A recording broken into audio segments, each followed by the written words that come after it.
एक व्यक्ति अपने परिवार को छोड़कर एक जमींदार के यहाँ कमाने के लिए चला जाता है, लेकिन 8 महीने का वक्त बीत जाता है, अपने घर लौट के नहीं वापस आ पाता, जिसकी वजह से उसकी एक अपनी बूढ़ी माँ होती है। माँ लगभग उसका रास्ता 8 महीने लगती है, लेकिन उसका बेटा घर वापस लौटकर दोबारा नहीं आ पाता। लेकिन पुलिस जब इस केस की जांच पड़ताल करती है, लोगों के सामने जब 8 महीने बाद सच्चाई निकल कर आती है, इससे सुनने के बाद लोगों का कलेजा भी थर्रा जाता है।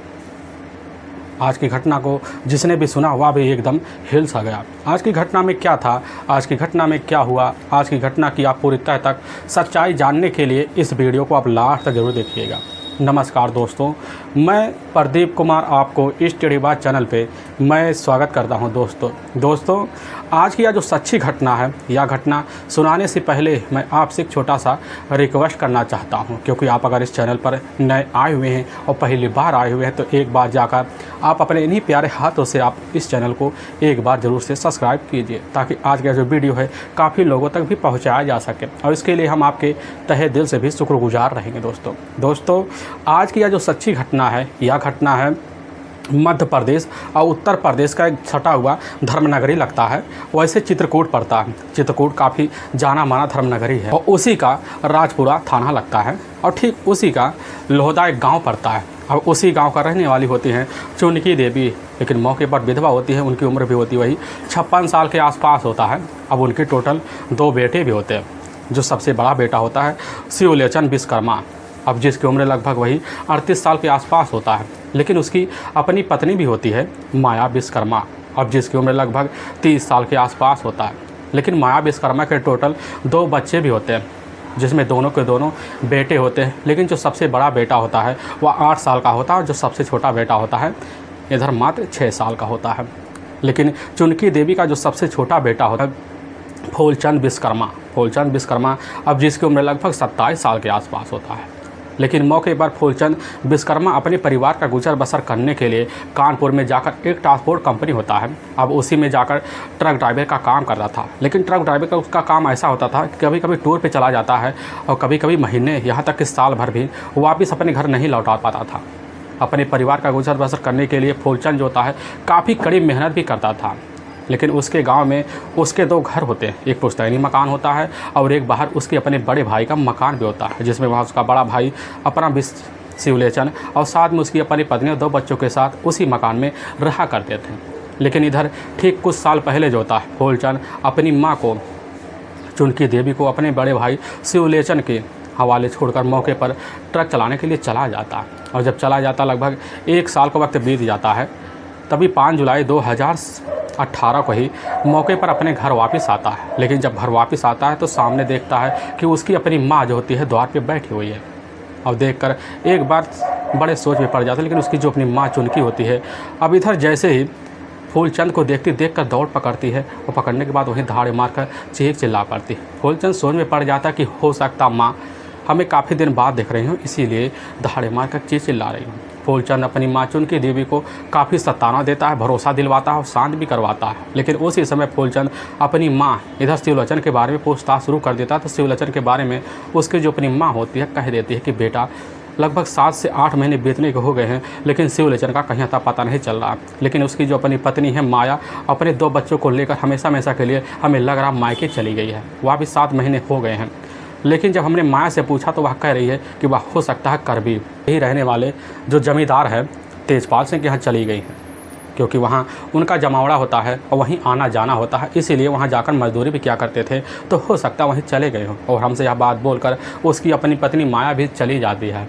लेकिन बेटा अभी तक वक्त हो गया है, लेकिन अभी तक शिवचरण का आता पता नहीं चल रहा। हमें काफ़ी दिक्कत हो रही है, हमें काफ़ी चिंता भी होती, काफ़ी बार उसके खराब सपने आते हैं। यह बात सुनकर फूलचंद भी कह देता है कि माँ जी हमने भी कई बार अपने भाई के मोबाइल नंबर पर ट्राई किया है, लेकिन हर बार मोबाइल नंबर बंद बताता है। लेकिन भाभी का भी मोबाइल नंबर बंद बताता है। हमें भी काफ़ी शंका हो रहा है कहीं भैया के साथ कुछ अनहोनी तो नहीं हो गया। और इसीलिए तुरंत जब अपनी माँ की बात सुनने के बाद तुरंत ही उसी समय फूलचंद जो होता है अपने 2 रिश्तेदारों को लेता है। लेने के बाद उसी समय कर भी जाता है। तो तेजपाल वहीं मिल जाता है मौके पर। उससे पूछने जब लग जाता है तो तेजपाल जो होता है उसी समय फूलचंद के सामने अब कह बैठता है कि असल में तुम्हारा जो भाई है शिवचरण हमारे पास दिवाली के वक्त नवंबर साल 2017 के महीने में मौके पर लास्ट बार आया हुआ था, लेकिन इसके बाद दोबारा वापस तो लौट के नहीं आया। यह बात जैसे वो फूलचंद सुनता है तो एकदम चौंक सा जाता है और वहीं पर तेजपाल से फिर दोबारा पूछ बैठता है कि आखिर हमारा भाई कहाँ जा सकता है। तो तेजपाल कहने लग जाते कि हमने तुम्हारे भाई के पास जब कॉल किया था तो उसका मोबाइल नंबर मौके पर तो बंद बता रहा था, कई बार ट्राई किए, लेकिन जब काफ़ी हार जाते हैं तो तुम्हारी जो अपनी भाभी है माया के पास फ़ोन कर देते हैं। लेकिन वह जो माया होती है उसी समय कह जाती है कि हमारे जो अपने पति हैं कहीं जाकर और मजदूरी कर रहे हैं, उनको काफ़ी अच्छा सा वहाँ मुनाफा मिल रहा है और वह आपके पास नहीं जाएंगे। लेकिन हम फ़ोन उस समय तो काट देते, हम भी सोच में पड़ जाते कि हो सकता है वह अपना जो बकाया पैसा हुआ लेने के लिए यहाँ वापस जब आएगा तो उससे पूछ लेंगे भाई कि आखिर हमारे के यहाँ क्या कमी थी। यह बात जैसे इधर फूलचंद सुनता तो एकदम सोच में पड़ जाता, काफ़ी अचंभे में रह जाता कि हमारा अपना भाई अब शिवचरण कहाँ चला गया। लेकिन उस समय इधर फूलचंद अपनी भाभी के जब मोबाइल नंबर पर कॉल करता है तो मोबाइल नंबर तो बंद बता देता है। काफ़ी सोच में पड़ जाता, अपने घर आता है, काफ़ी चिंता में पड़ा रहता है। और उसी समय अपनी बहन जो चित्रकूट के ही मऊ कस्बा पड़ता है वहीं पर शिवानी नाम की रहती है और वहीं पर फ़ोन करता है तो अपनी बहन से उसी समय अपने भाई शिवचरण के बारे में सारी बात बता देता है। 8 महीने से पहले से घर जाने छोड़ के जब बात बताता तो उस समय काफ़ी अचंभे में रह जाते हैं। लेकिन अचंभे में रहने की वजह से उसकी जो अपनी बहन होती है जब बात करती है तो उस समय फूलचंद अपनी बहन से अपने बड़े भाई शिवचरण के ससुराल के मोबाइल नंबर मांग लेती है। तो उसी समय उसकी जो बड़ी बहन होती है अब उस समय फूलचंद को मोबाइल नंबर दे देती है। लेकिन उसी समय फूलचंद अब उसी समय ससुराल में जब फ़ोन करता है, फ़ोन करने के बाद पता चल जाता है कि इधर फूलचंद के जो बड़े भाई होते हैं शिवचरण के अपने ससुर ही फ़ोन उठाते हैं। तो जब फ़ोन उठाते हैं उसी समय फूलचंद पूछ बैठता है कि आखिर भाभी कहाँ है। वह कहने लग जाता है कि आखिर तुम्हारी जो अपनी भाभी है वह नवंबर 2017 की दिवाली के बाद यहाँ पर तो आई हुई थी, लेकिन ठीक 2 महीने पहले जो होता है तुम्हारे गांव लोहता गई हुई थी, क्या तुम्हारे पास नहीं पहुँची। यह बात जैसे ही सुनता उधर फूलचंद एकदम और चौंक सा जाता कि आखिर हमारी भाभी यहाँ नहीं आई तो कहाँ चली गई। और वह उस समय तो फ़ोन काट देता है। काटने के बाद उसके मन में काफ़ी आशंकाएँ हो जाता और काफ़ी सोच कर एकदम दंग सा रह जाता कि आखिर हमारी जो अपनी भाभी है हमारे माँ और साथ में कुछ पड़ोसियों से बोल के क्यों चली जाती है कि हमारे जो अपने पति है शिवचरण मौके पर करबी गए हुए हैं। लेकिन करबी के जो ठेकेदार होते हैं उन ठेकेदार से क्यों कह देती है कि वह उस समय कहीं दूसरे के यहाँ नौकरी करने के लिए गए हुए। अब यही बात फूलचंद के मन में घूर घूर के आ रहा होता, जिसकी वजह से फूलचंद काफ़ी सोच में पड़ जाता। उसके मन में शंकाएँ भी होती हैं और इसी शंका के बीच अपनी ज़िंदगी जीने भी लग जाता है। और तभी 9 जुलाई 2018 का ही दोपहर का टाइम होता है। उसी बीच पड़ोस के रहने वाले एक ठाकुर होते, वह ठाकुर मौके पर फूलचंद के पास आते हैं, कहने लग जाते हैं कि देखो बेटा, हमारा एक टीवी था, वह टीवी जो था तुम्हारा अपना बड़ा भाई शिवलेचन ने ले रखा था, लेकिन उसके अभी तक पैसे भी नहीं दिए हैं। और वह टीवी तुम्हारे जो पुश्तैनी मकान है तुम्हारे भाई का उसी में बंद पड़ा है, एक बार चलो उस टीवी को निकाल को दे दो। क्योंकि वहाँ जो पुश्तैनी मकान होता है वह पुश्तैनी मकान उस समय मौके पर गांव के बाहर होता है और उसकी जो अपनी माँ होती है मौके पर चुनकी देवी, वह गांव के अंदर ही रहती थी, पुराना पुश्तैनी मकान में ही। और गांव के थोड़ी बाहर पे वहाँ पर एक चाय की टपली लगाया करती थी और वहीं पर बैठा करती थी और जब मौका मिलता तो अपने घर में आकर आराम करती थी। लेकिन उसकी जो अपनी माँ होती है उस मौके पर पुश्तैनी मकान में नहीं जाती थी और वह मकान बंद पड़ा हुआ था, क्योंकि उसकी जो अपनी बहू होती माया जब मौके पर अपने ही मायके जा रही होती ठीक 7 महीने पहले, तो अपनी सासू माँ को चाबी देकर बोल जाती है कि जब भी हमारे पति लौट के आए तो एक बार हमें बुला लेना, क्योंकि उस समय माया देवी के घर में राशन ख़त्म हो गया था। तो माया देवी काफ़ी हताश हो गई थी, अपने दोनों बच्चों को लेकर वह जो था हमेशा वैसे के लिए मायके चली जाती है। लेकिन मायके वालों से पता चल जाता कि असल में वह दोनों बच्चों को छोड़कर तो तुम्हारे पास गई है। फूलचंद जो था जब उस आदमी की बात सुनता कहने लग जाता कि हम क्या तुम्हारी मदद कर सकते हैं। ठाकुर जी कह देते हैं कि एक बार चलो वह टीवी तुम्हारे भाई के कमरे में पड़ा हुआ है और वह टीवी निकाल कर हमें दे दो। तो यह बात सुनता है तो उसी समय अब फूलचंद जो था तुरंत ही अपनी माँ से चाबी का गुच्छा लेता है और उसी कमरे में जाता है। जाने के बाद जैसे ही पहुँचता तो बड़ी तेज़ से गंध आती है जहाँ टीवी रखा हुआ था, लेकिन टीवी निकाल कर उस ठाकुर को दे देते हैं। देने के बाद फूलचंद काफ़ी वहाँ निगरानी करता है। जब उसको लगने लगता लगभग 8 महीने से घर सुनसान पड़ा, हो सकता कोई जानवर कोई और कुछ हो जिसकी वजह से उसकी बदबू आ रही है। लेकिन जैसे करीब ज़्यादा पैर रखता ज़मीन जहाँ फर्श होता थोड़ा बहुत, लेकिन फर्श मौके पर धंसा हुआ था तो फर्श और दब जाता। उसके मन में शंका हो जाती है कि हो सकता है इसके अंदर कुछ ना कुछ रहस्य छिपा हो और इसीलिए तुरंत ही आस पड़ोसी को मदद लेता है। आस पड़ोसी लोग भी आते हैं, उसको कहने लग जाते कि हो सकता है बेटा तुम्हारा यहाँ थोड़ा बहुत पुराना मकान है और इसी मकान में हो सकता है तुम्हारे कुछ लोग कुछ गहने गाड़े हुए, एक बार इसको खुदवाया जाए। और इसी लालसाबाद फूलचंद जो होता है उसी समय फावड़ा लेता है और तुरंत ही फावड़ा लेकर लगभग 3 फुट गड्ढा खोदता है। लेकिन जैसे गड्ढा खोदता तो बदबू और तेज़ हो जाती। उसके मन में बड़ी शंकाएँ हो पड़ती हैं कि आखिर लग रहा है इसमें कुछ ना कुछ अनहोनी वाली चीज़ है। और यह संकाय के बीच जो था वहाँ आस पड़ोस जितने भी लोग खड़े होते हैं सभी लोग उस संकाय की बात करना शुरू कर देते हैं। उनके मन में संकाय हो सकती हैं क्योंकि 8 महीने पहले फूलचंद का जो अपना बड़ा भाई होता है शिवचरण काफ़ी रहस्यमय तरीके से अपने घर से गायब हो गया था और यही सब संकाय लेकर वहाँ व्यक्ति खुदाई और गहरी शुरू कर देते हैं। लेकिन जैसे 4 फुट गहरे नीचे जाते हैं तो वहीं पर एक कंकाल नुमा मिलता। कंकाल को जैसे फूलचंद देखता उसी समय वहीं उसके मन में संकाय होते हुए अपने पड़ोसियों को साथ लेता, अपने नज़दीकी पुलिस थाने अब राजापुरा पहुँच जाता और जब पहुंचता तो वहाँ के थाना प्रभारी को सारी आप बीती बता देता है और यहाँ तक कह देता कि हमारा अपना जो बड़ा भाई है ठीक 8 महीने पहले ही करबी के ही रहने वाले तेजपाल सिंह के यहाँ काम करने के लिए गया हुआ था। लेकिन जब वहाँ जाते साहब पता चलता हुआ तो वहाँ गया ही नहीं। लेकिन साहब 8 महीना बीत गया, हमारे भाई का अता पता नहीं चल रहा है। हमें लग रहा कहीं वह तो हमारे भाई का बेरहमी वाला कोई बात तो नहीं है। यह बात थाना प्रभारी सुनते तुरंत ही कहने लग जाते हैं क्यों पूरे गड्ढा तुम्हें पूरा खुदवाना था ताकि पूरी रहस्य उजागर हो जाता, कहीं वह मानव का है या कोई जानवर का कंकाल था। और यह बात सुनते के बाद पुलिस की जो टीम होती है उसी समय फूलचंद को साथ लेती है। लेने के बाद उसी कमरे में पहुंचती है तो वहाँ भी बदबू महसूस करती है, खुदवाती है कुछ सहायता के द्वारा तो पूरी कंकाल बाहर आ जाती है। और जब आती है तो उसके गले में एक जो था रस्सी नुमा लिपटा हुआ था। पुलिस को पूरा यकीन हो जाता है कि बॉडी जो था हो सकता है शिवचरण का ही हो। लेकिन उस समय उसकी जो अपनी माँ होती वहीं पर खड़ी होती है और दहाड़े मार कर चीख चिल्ला पड़ती, कहने लग जाती कि साहब या तो हमारा अपना बेटा शिवचरण का ही डेड बॉडी दिख रहा है, क्योंकि यह अंगुली हमें दिख रहा है कि उसका जो अंगुली है कई साल पहले एक रोड एक्सीडेंट में ख़त्म हो गया था। यह अंगुली जो था इस कंकाल में नहीं दिखाई रहता। और यह शंका जो था वहाँ सब लोग जाहिर करते हैं, थाना प्रभारी भी सुनते हैं, उनकी मन भी शंकाएँ हो जाती है। वहीं पर फूलचंद से पूछताछ शुरू कर देते हैं। जब पूछताछ किया जाता है तो फूलचंद के द्वारा यह पता चल जाता है कि असल में पड़ोस का ही रहने वाला अब एक टिल्लू होता है, टिल्लू राजपूत, जो असल में इधर उसके बड़े भाई के यहाँ काफ़ी आना जाना होता है। लेकिन वह भी लगभग 8 महीने पहले से ही अपना घर बार छोड़कर मौके पर कहीं चला गया है। लेकिन उसका किसी ना किसी चीज़ से घर में लेन देन जरूर होता है। पुलिस के मन में जैसे शंका है। अब फूलचंद डांटता है, डालने के बाद पुलिस की टीम समझ जाती है कि हो सकता है फूलचंद का और साथ में माया देवी का इस घर में कोई लेना देना हो, क्योंकि माया देवी भी अपने ससुराल से लगभग 2 महीने पहले से ही कहीं चली गई, उसका भी कोई अता पता नहीं चल रहा है।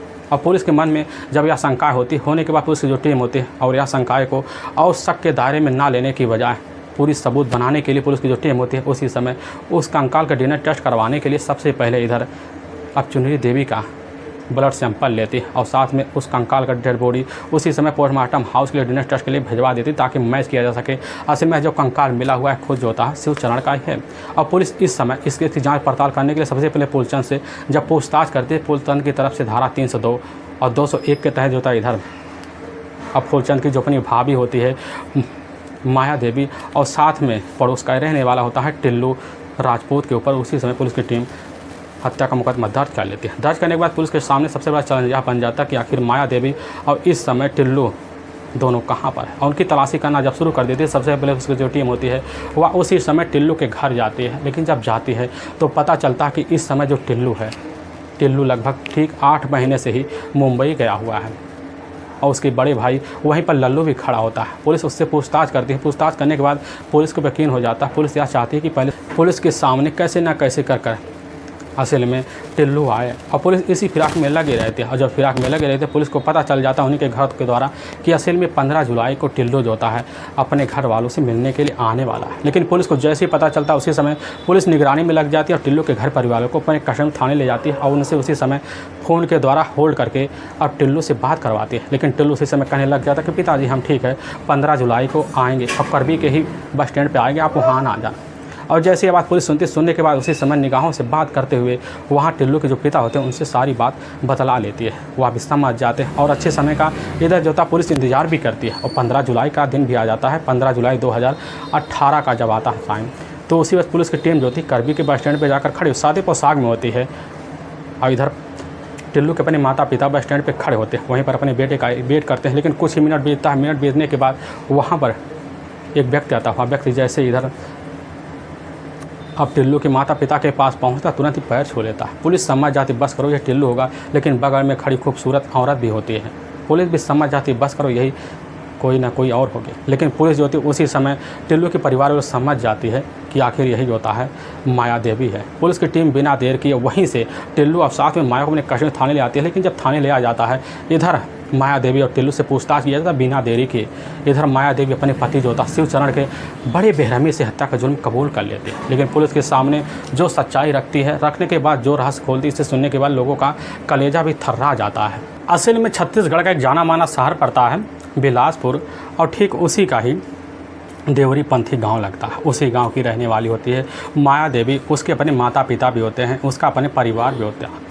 लेकिन माया देवी का जो परिवार था, उस समय जब माया देवी अपनी शादी की दहलीज पर पहुंचती तो उसके जो अपने पिता होते हैं, ठीक 13 साल पहले जो था उसकी शादी अपने ही पास इलाके में रहने वाले एक लड़के से करवा देते हैं। लेकिन जब करवा देते हैं तो उस समय माया देवी जाकर अपने पति के साथ तो 1 साल बड़े अच्छे तरीके से रहती है, लेकिन उसका जो अपना पति होते हैं माया देवी के ऊपर चाल चलन का आरोप लगा देता है, जिसकी वजह से माया देवी उससे झगड़े तकरार करना शुरू कर देती है। और माया देवी ठीक अब जो होता है अपना ससुराल छोड़कर हमेशा के लिए अपने मायके आ जाती है और अपने उस पति से तलाक भी ले लेती है। लेकिन अपने पति को छोड़कर अपने मायके में हमेशा के लिए रहना शुरू कर देते हैं। लेकिन तभी साल 2008 का ही अब जून का महीना होता है, उसी महीने में इधर जो होता है लोहदा गांव का जो रहने वाला होता है शिवचरण मौके पर अपने एक रिश्तेदार को साथ लेता है। साथ लेने के बाद उसी समय देवरी पंथी जाता है। लेकिन जब जाता है तो उसी गांव में उसकी मुलाकात इधर माया देवी से हो जाता है। लेकिन माया देवी को जैसे खूबसूरती देखता है तो देखने के बाद एक ही नज़र में शिवचरण दीवाना सा हो जाता है। अपने रिश्तेदार से बात करता है। रिश्तेदार के द्वारा पता चल जाता है माया देवी एक तलाकशुदा औरत है। लेकिन रिश्तेदार उसी समय कह देता है कि हम तुम्हारी शादी इस औरत से तो करवा सकते हैं, तुम्हारी उम्र काफ़ी ज़्यादा हो चुकी है और इस औरत की लगभग उम्र जो है लगभग 21 साल के आसपास है, यानी कि तुमसे उम्र में 8 साल छोटी भी है। लेकिन तभी तुम्हारी शादी करवा देंगे, बस तुम कुछ पैसे की हेल्प हमें कर दो। यह बात सुनने के बाद शिवचरण उसी समय हामी भर लेता। उसी समय जाकर माया देवी से बात करता। माया देवी तुरंत ही तैयार हो जाती हैं और साल 2008 में ही जाकर वही जुलाई के महीने में इधर जो था शिवचरण माया देवी की शादी हो जाती है। होने के बाद माया देवी अपने ससुराल आती है, अपनी ज़िंदगी अपने परिवार के साथ बेहतर तरीके ढंग से जीना शुरू कर देते हैं। लेकिन 1 साल जीते जीते जब वक्त भी उसी बीच माया देवी को बेटा हो जाता है। लेकिन जब बेटा हो जाता है तो अपनी ज़िंदगी को और खुशहाल शिवचरण समझना शुरू कर देता है। तो इसी बीच माया देवी जो होती है अपनी सास से कुछ झगड़े तकरार करती है, जिसकी वजह से सास और उसके जो अपना छोटा देवर होता है फूलचंद उसी समय अपने भाभी और अपने बड़े भाई को अपने गांव के बाहर एक मकान होता पुश्तैनी, उसी मकान को दे देता। वहीं में जाकर शिवचरण अपनी पत्नी माया और एक बड़े बेटे को लेकर रहना शुरू कर देते हैं। लेकिन कुछ साल और बीता। जब साल बीते हैं तो उसी बीच लगभग 3 साल के अंदर दूसरा बेटा हो जाता है। लेकिन जिसकी उम्र इस समय मात्र 6 साल और जो बड़ा बेटा है उसकी उम्र लगभग इस समय 8 साल के आसपास है, और जिसका नाम होता है बड़े बेटे का दीपांशु और छोटे का नाम होता है प्रियांशु। और दीपांशु और प्रियांशु के साथ शिवचरण और साथ में माया देवी दोनों उसी मकान में रहने लग जाते हैं। वक्त बड़े अच्छे से बीतता है। लेकिन उसी गांव का ही रहने वाला होता है इधर टिल्लू राजपूत जो होता है, उसके अपने माता पिता भी होते हैं। उसका एक अपना छोटा भाई होता है लल्लू, जो अभी तक वह कुंवारा भी होता है। लेकिन टिल्लू भी कुंवारा होता है। लेकिन ठीक 1 साल पहले जो होता है इधर टिल्लू की जो मुलाकात होता है जाकर मौके पर शिवचरण से हो जाता है। लेकिन जब शिवचरण से होता है, शिवचरण जो होता है मौके पर एक शराबी किस्म का होता है। इसी वजह से टिल्लू मौके पर जाकर शिवचरण से उसी लत में दोस्ती बना लेता है। मौके पर टिल्लू जो होता है एक टाइल का काम करता था, कभी कभी शहर भी आ जाया करता था और शहर में काफ़ी ज़्यादा पैसे कमाता था। लेकिन कुछ वक्त पहले वह शहर से गांव आया हुआ था। लेकिन जब शिवचरण से मुलाकात करता तो उसी वक्त उसको साथ लेता है इधर टिल्लू। लेने के बाद उसके घर खुद पहुंच जाता है। लेकिन जब शिवचरण लेकर टिल्लू को घर पहुंचता है तो उसी समय टिल्लू की जो नज़र होती है घर में खड़ी हुई माया देवी को पहुंचती है। भले 2 बच्चों की माँ होती है, खूबसूरती देखकर वहीं दीवाना सा हो जाती है। लेकिन माया देवी रात के टाइम जैसे शिवचरण के पास आती तो उस समय शिवचरण का जो शरीर होता है जवाब दे जाता, क्योंकि करबी में मौके पर जमींदार के पास रहकर अब जो होता शिवचरण काम किया करता, थका मारा होता तो कभी 1 महीने बाद अपने घर आता। लेकिन जब आता तो वह अपनी पत्नी के साथ वह रिश्ता नहीं रख पाता जिस रिश्ते की औरत की तलाश रहती है। और इसी रिश्ते की वजह से शिवचरण और साथ में माया देवी के बीच झगड़े तकरार होते थे। और झगड़े तकरार का फ़ायदा जो होता है इधर अब जाकर टिल्लू उठा जाता। लेकिन टिल्लू एक दिन शाम के टाइम में जैसे ही घर में दाखिल होता तो उसी समय माया देवी घर में होती है। लेकिन उस समय बाथरूम से बाहर निकलती हैं। टिल्लू देखता है, नज़र फिर से आ जाता है। लेकिन माया देवी इशारा करते हैं। इशारा करने के बाद बिना देर के माया देवी टिल्लू को अपने साथ लेती हैं अपने ही बेडरूम में जाकर। अब इधर जो होता है एक गहरा दोस्त उसी अपने बेडरूम में संबंध बना देती है और संबंध का जो सिलसिला होता है बेधड़क चलने लग जाता है। लेकिन इधर करबी में काम करते हुए जो उतना अपनी ज़िंदगी और वहीं पर शिवचरण बिताना शुरू कर देता पूरी अकेली पढ़कर। वहाँ बड़े आराम से इधर जो होती है माया देवी और टिल्लू का ज़िंदगी अपने घर में बीतने लग जाता। लेकिन इसी बीच उसकी जो अपनी सास होती है वह सास मौके पर गांव के ही कुछ दूरी यानी कि थोड़ी दूर पड़ता वहीं पर एक चाय की टपरी लगाया करती थी, बैठा करती थी। लेकिन उसके कानों में कुछ खबर आ जा करती थी। यही खबर जो होता है कि वह जो होती है माया देवी की जो सास होती काफ़ी ज़्यादा परेशान रहती है और इसी परेशानी के चलते झगड़े तकरार करती थी। लेकिन बड़े आराम से अब इधर जो होती है मायादेवी अपनी ज़िंदगी जी रही होती है। वक्त तो बीतने लगता है, लेकिन इसकी खबर पूरे गांव में फैल जाता है कि टिल्लू और साथ में मायादेवी के बीच प्रेम संबंध बने हुए हैं। अब इसकी खबर जाकर इधर अब जब गांव आता है शिवचरण, उसको भी लग जाता है, लेकिन जब तो यकीन करने के लिए अपनी पत्नी से पूछना शुरू कर देता है। उसकी जो पत्नी होती है दोस्ती का वास्ता देकर कहने लग जाती है कि तुम्हारी कमाई को देखकर लोग जल रहे हैं, क्योंकि तुम वहाँ जमींदार के पास रहकर काफ़ी पैसे कमाते हो, और उसी की वजह से लोग की जलन और बढ़ गई है। तुम उनकी बात मन सुनो। लेकिन यहाँ होता शिवचरण उस समय अपनी पत्नी की बात नहीं मानता, अपने दोस्त से बोल देता है कि तुम एक बार निगरानी रखना।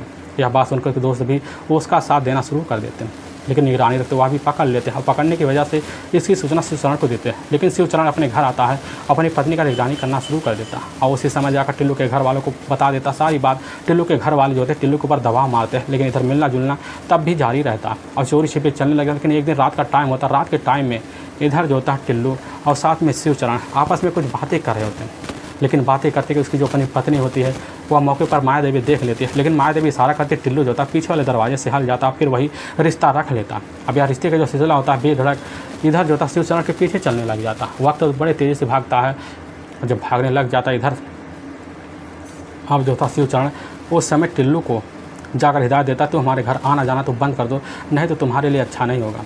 और जब यह बात सुनता है, सुनने के बाद टिल्लू भी एकदम बौखलास हो जाता है और सारी बात आप बताकर मायादेवी को कह देता है। मायादेवी समझ जाती कि आखिर हमारा पति हमारे बीच क्यों दरार पड़ रहा है, और उसी समय इधर टिल्लू और मायादेवी समझ जाते हैं कि अब हमें करना क्या है। लेकिन इधर जो था शिवचरण को जो पता लगता है तो उसी समय ठान लेता आज हमें कुछ ना कुछ करना पड़ेगा और अहम कदम लेना पड़ेगा। और तभी 4 नवंबर 2017 का है, वही लगभग अब दोपहर के टाइम में अपने घर मौके पर पहुंचता है। तो उसी समय अपनी पत्नी जो होती है मायादेवी को देखता है, देखते ही उससे बात करता है और बात करते वक्त उसकी पिटाई कर देता है, काफ़ी ज़ोरों से पिटाई कर देता है। और उसी समय टिल्लू का नाम लेते हुए कहने लग जाता है कि अगर आज के बाद देख लें तो तुम्हारी ज़िंदगी का आखिरी दिन होगा। लेकिन जैसे शाम के टाइम में इधर जो होती है मायादेवी टिल्लू के मोबाइल नंबर पर कॉल कर देती, कहने लग जाती आज तुम्हारे पास अच्छा सा मौका है, क्योंकि कर भी तो कल ही जाएंगे और जाने की वजह हम बता देंगे। और टिल्लू यह बात सुनता ही अपने घर से निकलता है। निकलने के बाद मायादेवी के घर में पहुंच जाता और घर में चुप के बैठ जाता बड़े आराम से। लेकिन जैसे मायादेवी अपने पति के साथ खा पीकर आराम से बेड पे सोने के लिए जाते तो उस समय मायादेवी का जो पति होता शिवचरण काफ़ी नशे में होता, नशे की वजह से जल्दी से नींद आ जाता। लेकिन जैसे रात का 1 बजता है तो उसी वक्त इधर जो होता है टिल्लू और साथ में मायादेवी दोनों मिलते हैं। मिलने के बाद उसी समय जाकर अब जो होता है शिवचरण का गला दबाकर वहीं पर हत्या करते हैं। हत्या करने के बाद बॉडी को ठिकाने लगाने के लिए मायादेवी और टिल्लू एक प्लान बनाते हैं। उसी प्लान के तहत वह डर जाते हैं कि आखिर बॉडी को हम बाहर अगर ठिकाने लगाएंगे तो पकड़े जाएंगे, और उसी समय अपने घर में एक गड्ढा खोदते हैं लगभग 6 फीट का, उसी में ले जाकर इधर अब शिवचरण के बॉडी को एक गले में रस्सी लगे हुए वहीं में डम कर देते हैं। डम करने के बाद पूरा लिपापोती कर देते हैं। लेकिन पूरे दिन भर मायादेवी खाना नहीं खाई थी, और उसी समय ध्यान जब आता था तो उसी लिपे हुए अवस्था पे मौके पर चोट लगाती है। और चोट लगाने के बाद जिस डंडे से पीट कर पहले जो था शिवचरण की हत्या कर दी गई थी, उसी डंडे से मौके पर खुद अपना खाना पकाती है। पकाने के बाद दोनों मिलकर